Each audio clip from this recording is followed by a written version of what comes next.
Hola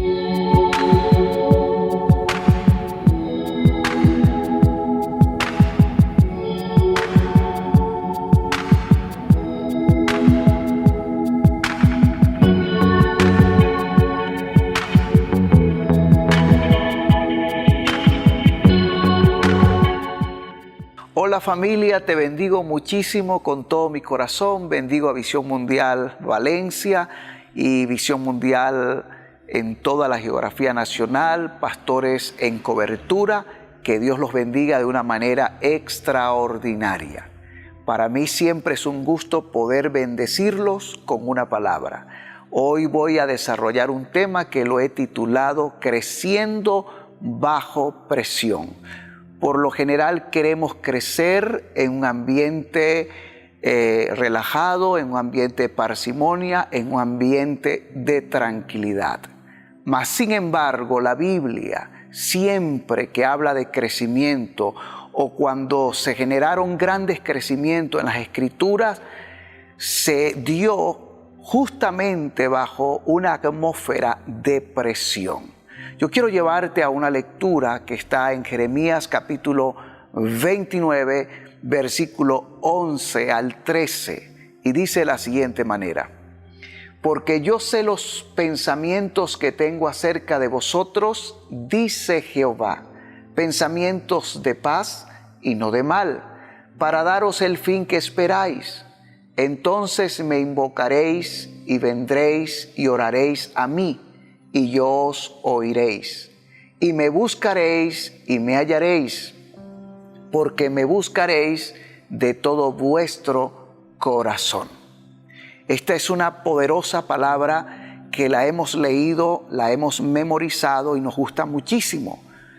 ¿A quién no le va a gustar el hecho de entender de que Dios tiene un plan maravilloso con mi vida, con tu familia? Y los planes de Dios son planes extraordinarios, planes de bien. Pero no nos detenemos a analizar o a estudiar un poco cuál es el contexto en que se dio esta palabra. Jeremías dio esta palabra, pero qué lindo es saber o qué interesante es conocer el contexto donde se dio esta palabra. Y te voy a hablar un poco del contexto.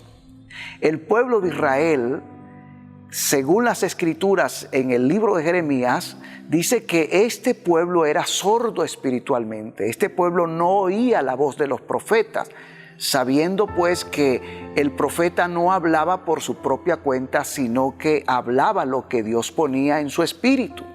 El pueblo rehusaba escuchar la voz de los profetas. El pueblo estaba entregado a la idolatría. El pueblo era rebelde. Y aun cuando Dios envió de forma constante profetas de Dios, ellos se cerraron a la palabra. Por eso ninguna cautividad se da por arte de magia. Toda cautividad tiene causas.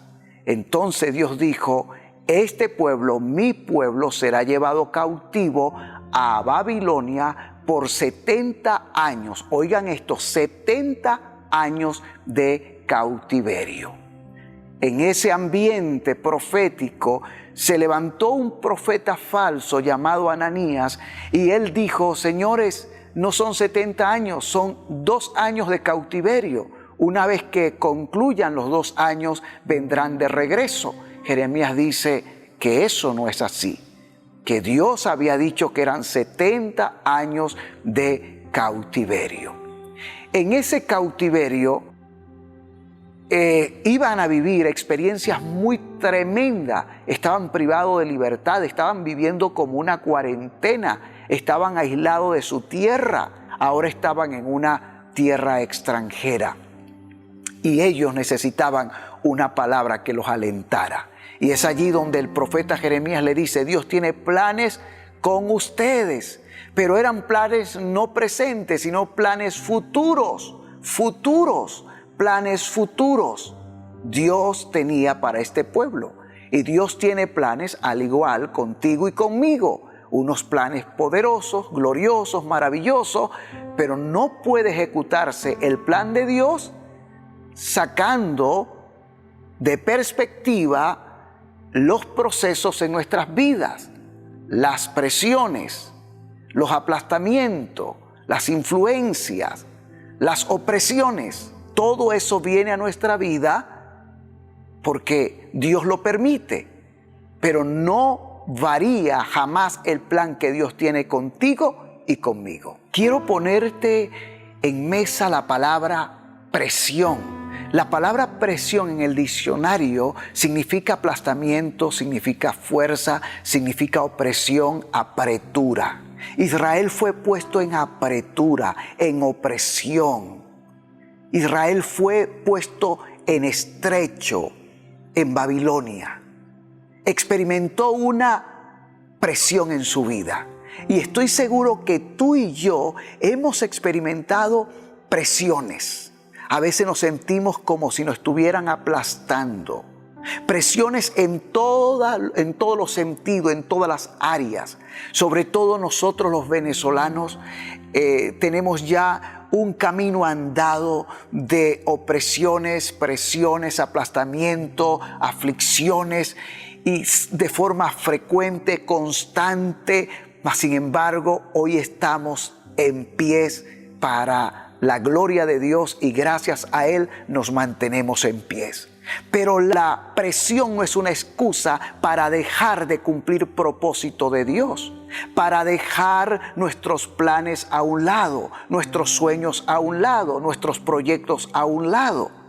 Hay gente en Venezuela que está esperando que esto pase para reiniciar su empresa.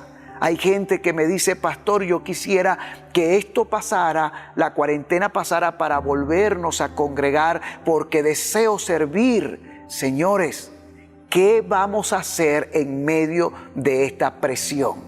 ¿Qué vamos a hacer en medio de esta cuarentena? ¿Qué vamos a hacer en medio de este aplastamiento económico? Aplastamiento de los servicios elementales de los venezolanos. ¿Qué vamos a hacer con esta situación difícil? ¿Vamos a esperar que se resuelva para reiniciar cosas, para reiniciar proyectos, para emprender? No, en medio de la presión, Dios dice, vas a crecer. En medio de la presión, Dios dice, vas a avanzar, vas a ser fructífero, te voy a bendecir. Yo quiero llevarte a dos lecturas bíblicas muy poderosa que me habla de un crecimiento que se dio o se experimentó en medio de la opresión o de la presión. Me refiero a Israel cuando estaba en Egipto, duró 430 años esclavizados en Egipto y este pueblo, a pesar de las duras tareas que realizaban en la construcción de ciudades egipcias, mas sin embargo este pueblo en medio de la presión creció y se multiplicó, creció y se multiplicó. Quiero que leas conmigo Éxodo 1:12 que dice, pero cuanto más los oprimían, más se multiplicaban y se extendían, de modo que los egipcios llegaron a tenerles miedo. La opresión no fue una excusa para que ellos dijeran, bueno, nos entregamos, ya no podemos, hasta aquí llegamos. Vamos a olvidarnos de Dios y vamos a olvidarnos de lo que Dios nos ha dicho. Con estos egipcios no podemos. No, entre más opresión o más presión, el pueblo se multiplicaba, crecía y se hacía más fuerte. Es tanto así que los egipcios tuvieron miedo. Y esto nos los trae el Espíritu Santo para alentarnos a nosotros y levantarnos y creer esta palabra, lo que Dios va a hacer con Visión Mundial y en tu ministerio, con tu familia, en medio de esta presión, no tiene precedente. Dios va a hacer cosas extraordinarias.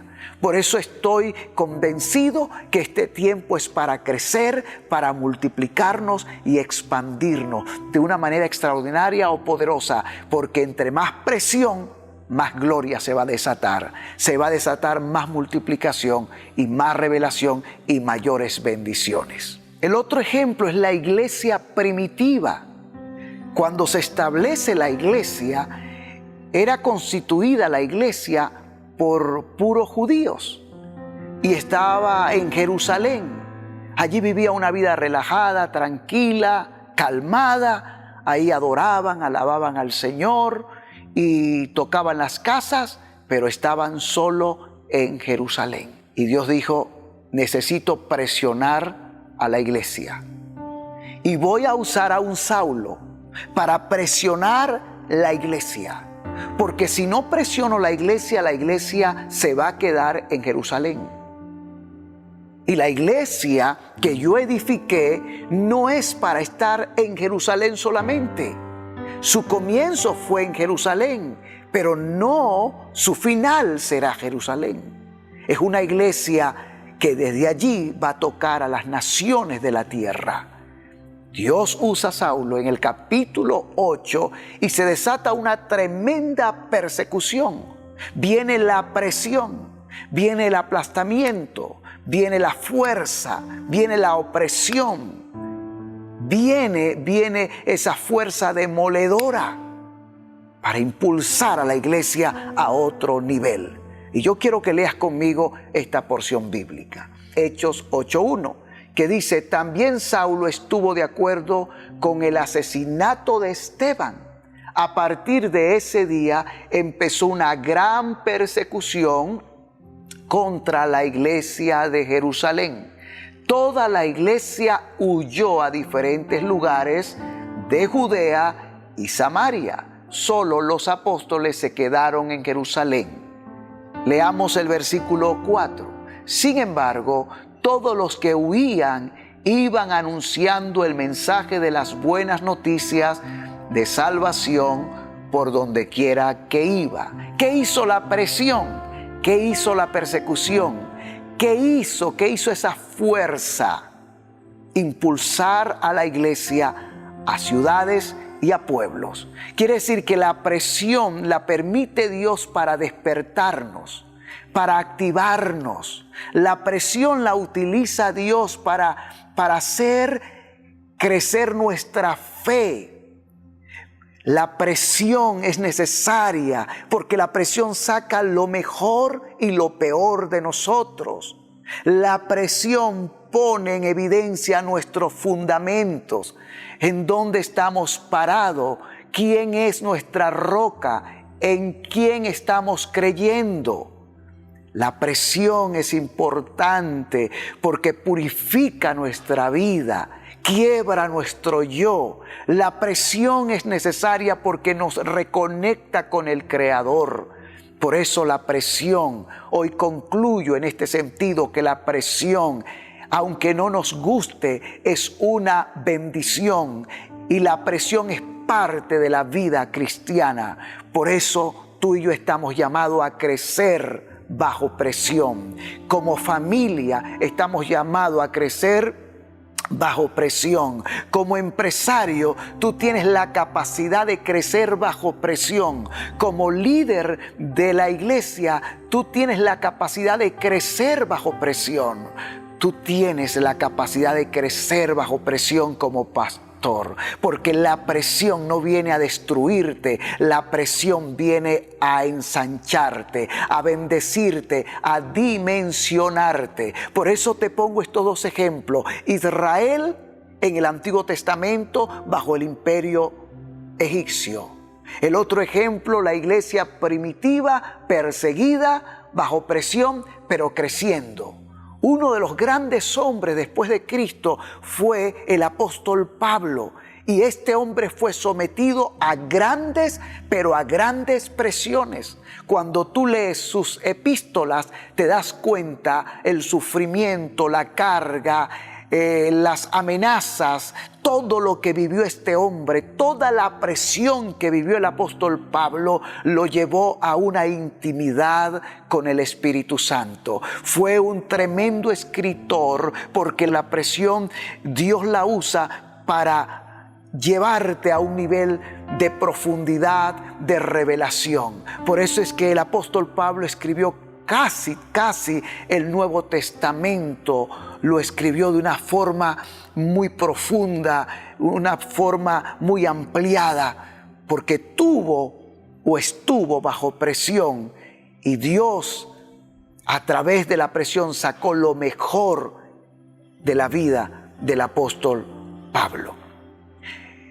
El pueblo de Israel estaba en Babilonia y un falso profeta le dijo: en 2 años regresan a casa.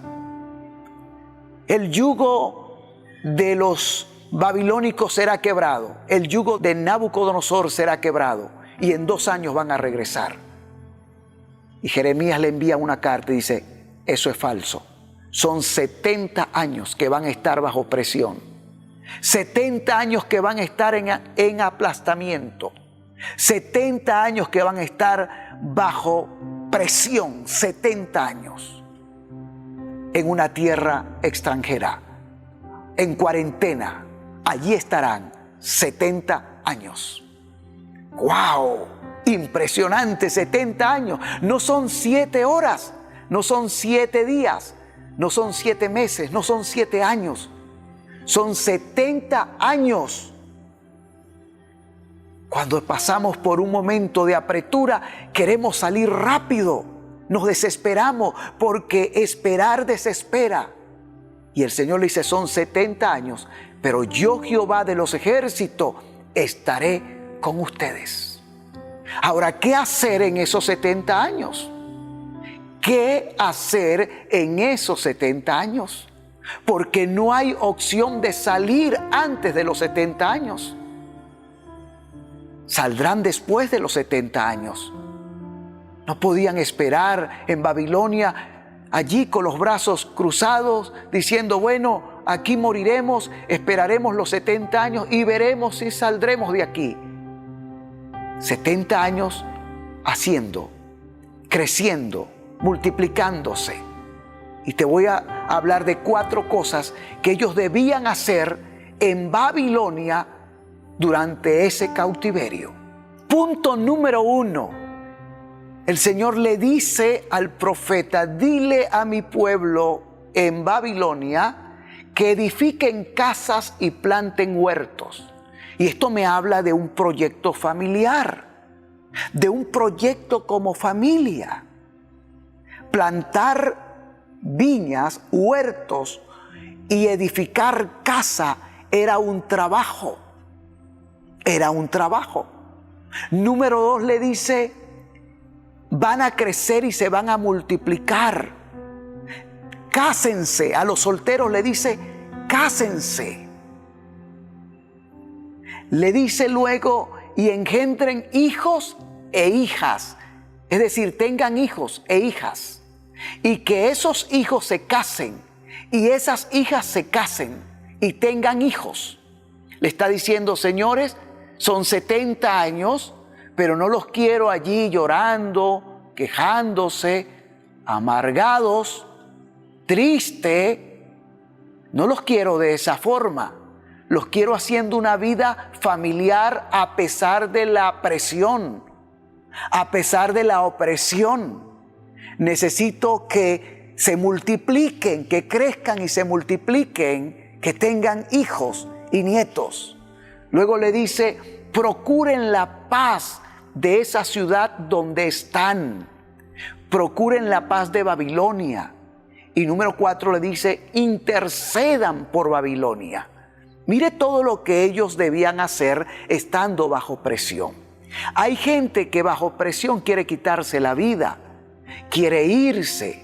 Bajo presión comienzan a renegar y a maldecir y a quejarse porque no hay internet, porque se fue la electricidad, porque hay que hacer cola para la gasolina. Sé que todo eso es difícil, es complicado. Yo sé que eso no agrada. Estoy consciente de eso. No te voy a decir que andes con una sonrisa de oreja a oreja diciendo: qué bueno, vengo saliendo de una cola de 4 días. Qué bueno que se me fue la luz o la electricidad, qué bueno es que no hay gas. No, sí, hay una realidad que nos golpea, que nos desmoraliza, pero tú decides cómo vivir tu vida. Tú decides si te amargas en esta situación, en esta opresión. Tú decides si te amarga o tú decides si eres feliz. Algo que tocó mi corazón es esto, que el mismo sol, leí que el mismo sol que derrite el hielo es el mismo sol que endurece la arcilla. Todo depende de las composiciones tanto del hielo como de la arcilla. Entonces, la misma situación que estás viviendo tú y que estoy viviendo yo y miles de venezolanos, son realidades que estamos viviendo, es una misma realidad que estamos viviendo, pero la lectura es distinta, cómo lo concebimos es distinto, cómo lo recibimos es distinto. Y yo te vengo a decir en el nombre de Jesús que en medio de la presión, lo peor que tú puedes hacer es lamentarte, quejarte, renegar y abandonar todo. En medio de la presión, escúchame bien lo que vas a hacer. Vas a desarrollar planes familiares, proyectos familiares, vas a edificar, vas a levantar empresas, vas a casarte, vas a tener hijos y nietos y vas a interceder y vas a buscar la paz de tu ciudad y de tu país. Eso es lo que tú y yo vamos a hacer en medio de esta presión, en medio de esta cuarentena. No esperes salir de la cuarentena para accionar. No esperes levantar tu empresa una vez que salga tal o cual gobierno. Comienza hoy en medio de tu cautiverio, en medio de tu dolor, en medio de tu tristeza, en medio de tu angustia, en medio de la opresión. Dios te dice: levántate, hijo, levántate, hija, porque este es el tiempo. No esperes tiempo perfecto para hacer cosas. En tiempos turbulentos son oportunos para hacer cosas para el Señor. Mira esta palabra que Dios le da al pueblo de Israel a través de Jeremías. Si te gusta Jeremías 29 del 11 al 13, no debes obviar lo que dice Jeremías 29 desde el versículo 1, que habla de cautiverio, inclusive en el capítulo 25 que te habla de cautiverio. Sí, Dios tiene un plan maravilloso con tu vida, pero en medio de la opresión, Dios dice: levántate, porque la opresión no será tu fin. La opresión es la escalera que estoy usando para conectarte con ese plan estratégico y glorioso que tengo para ti y tengo para tu familia. Padre, en esta hora, yo bendigo a cada familia que en estos momentos está viviendo opresiones, cautiverios, presiones, que se sienten ajustados. Señor Jesús, suelto una palabra sobre ellos de fortaleza, de ánimo, y declaro que ellos van a accionar en base a lo que creen, no en base a lo que sienten. Yo declaro que ellos van a desarrollar ideas empresariales en este tiempo. Declaro que ellos van a edificar. Declaro que ellos tienen un plan familiar que lo van a desarrollar, porque no dependen de la tierra ni del gobierno de turno, dependen del cielo, de Dios que hizo los cielos y la tierra. Gracias por cada familia, porque tú tienes un plan maravilloso con ella, y nada ni nadie va a entorpecer lo que Dios se propone hacer contigo y conmigo. Gracias, Padre, lo creo en el nombre de Jesús. Quiero orar por los amigos que gustosamente reciben esta palabra y desean en su corazón abrir las puertas de sus vidas al Señor. Repite conmigo esta oración. Señor Jesús, te pido perdón por todos mis pecados. hoy vengo a ti arrepentido. Quiero que me des la vida eterna. Perdona todos mis pecados, pasados y presentes. Confieso que Cristo es mi Señor y mi Salvador. Gracias por esta gran oportunidad. En medio de esta opresión o esclavitud, opresión, yo clamo a ti y tú me oyes. Respóndeme, Señor. Lléname de fe y de esperanza. Amén y amén. Me gustaría invitarte siempre para que te conectes con nosotros, para que escuches la palabra. Si este mensaje llegó a tu corazón, por favor, envíaselo a otros para que sean bendecidos también. Te amo con todo mi corazón y nos vemos en otra entrega. Paz. Amén. Si te gustó lo que acabas de escuchar, déjanos tu comentario y comparte con tus amigos. Para nosotros, tu opinión es importante.